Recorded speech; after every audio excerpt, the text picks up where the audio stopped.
अगर परीक्षा में सफल होना है, ठीक है, तो कुछ पॉइंट है उसको ध्यान रखना पड़ेगा। जैसे पहला पॉइंट है नियमित कक्षाएं लें। नियमित कक्षाएं लें, रेगुलर क्लास करना बहुत जरूरी है। और पर्याप्त पठनीय सामग्री तैयार करें। जो भी चीजें तुम्हारे परीक्षा से रिलेटेड है वो सामग्री तैयार रखो, ठीक है। परीक्षा से रिलेटेड किताब ना बुक बहुत जरूरी है, क्योंकि किताब में एक एक पॉइंट बहुत इंपॉर्टेंस होता है। टीचर पूरी चीजों को नहीं पढ़ा पाता है, ठीक है। टीचर टॉपिक पढ़ाते चला गया, लेकिन अगर तुम्हें जानकारी लेना है, कंपटीशन क्वालिफाई करना है, कहीं पे नौकरी के लिए अगर प्रिपरेशन करना है, तो उसके लिए आपको किताब लेना बहुत जरूरी है, ठीक है। बिना किताब के, क्योंकि किताब तुम्हारा हथियार है, बिना क्या कहते हैं, बिना औजार की मार नहीं होती ना। तो तुम्हारा औजार पढ़ाई का शस्त्र क्या है? किताब। किताब अगर नहीं है तो समझो तुम्हारा ज्ञान अधूरा है, ठीक है। जैसे बिना टीचर के ज्ञान नहीं मिलता है, वैसे बिना किताब को हमें गहरा अध्ययन नहीं मिलता, ठीक है। नियमित कक्षाएं, किताब रखना बहुत जरूरी है। पर्याप्त मटेरियल, शांत एवं एकाग्र मन से पढ़ें। जो भी चीजें पढ़ें उसके लिए शांत और मन एकाग्र होना चाहिए, ठीक है। अपना खुद का एक स्टडी रूम बनाना चाहिए, जहाँ पे घर पे एक स्टडी रूम बनाना चाहिए कि हम यहाँ पे शांत माहौल से पढ़ेंगे, यहाँ कोई डिस्टर्बेंस न करें, ठीक है। अपना खुद का, अगर आपको जीवन कुछ अच्छा करना है तो चीजों को समझने की कोशिश करो। और है मुख्य बिंदुओं को हाईलाइट करने की आदत बनाएं। जो मुख्य चीजें हैं उसे हाईलाइट करो। जैसे देखते हो ना, कुछ लड़के कंपटीशन किताब पूरा पोत देते हैं हाईलाइटर ना। तो जो किताब पढ़ रहे हैं, जो कंपटीशन बुक पढ़ रहे हैं, उसमें जो चीजें इंपॉर्टेंस है उसको हाईलाइट करते जाओ। हाँ, हाईलाइट करते जाओ।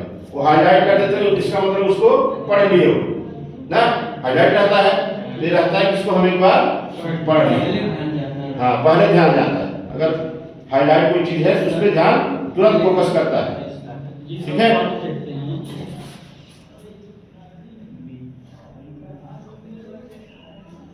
जो भी नोट्स होगा वो अपने हाथ से लिखा होना चाहिए, हैंड राइटिंग।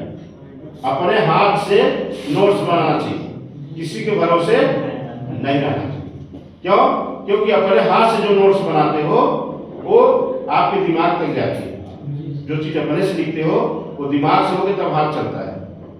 जब वो चीज लिखे हो, पढ़े हो, तो कहीं भी परीक्षा दे तो ऑटोमेटिक चल जाता है, ऑटोमेटिक हाथ चल जाता है। ये चीजें हम हमारी निगाहों से गुजरा हुआ है, इसको हम पढ़े हुए हैं, ठीक है। आज समझ में। समय समय पर अध्यापक से चर्चा करते रहे। समय समय पर जो भी टॉपिक आपको समझ में नहीं आ रहा है उस पर अपने टीचर से, अपने क्लास अध्यापक से चर्चा करते रहो टॉपिक पे। सर ये क्या होगा, ये क्या होगा, ये इंपॉर्टेंस है सर, ये एग्जाम आएगा ना। तो उस पर गहन अध्ययन करते रहो, चर्चाएं करते रहो, ठीक है। तो आपका रेगुलरिटी वो बना रहेगा, ठीक है। और है नियमित अंतराल में टेस्ट दें, ठीक है। जितना पढ़ाया जाए चैप्टर टू चैप्टर टेस्ट देना चाहिए। जितना पढ़ाया जा रहा है क्लास में उसका जितने भी टेस्ट हो रहे हैं उस टेस्ट में भागीदारी लेना चाहिए, बैठना चाहिए, ठीक है। उससे आपको अलग अलग क्वेश्चन मिलेगा और प्रिपरेशन बनी रहेगी, तैयारी बनी रहेगी। और जो भी चीजें हमें आती हैं वो दूसरों को सिखाने की कोशिश करो। जो भी चीजें हमें आ रही हैं हम दूसरों को बताएंगे, अपने क्लासमेट को बताएंगे। क्यों? बताने से क्या होगा, हमें और क्लियरिटी आएगी, उस टॉपिक में और क्लियरिटी आएगी, ठीक है। तो ये कुछ पॉइंटें हैं, इसको नोट कर लो।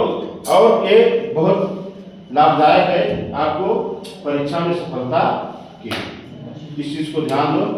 और अब 2025 जा रहा है, 2026 के लिए कुछ अलग एक्स्ट्रा करने की कोशिश करो, ठीक है?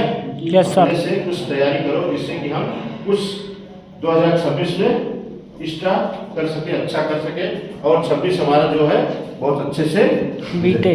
धन्यवाद।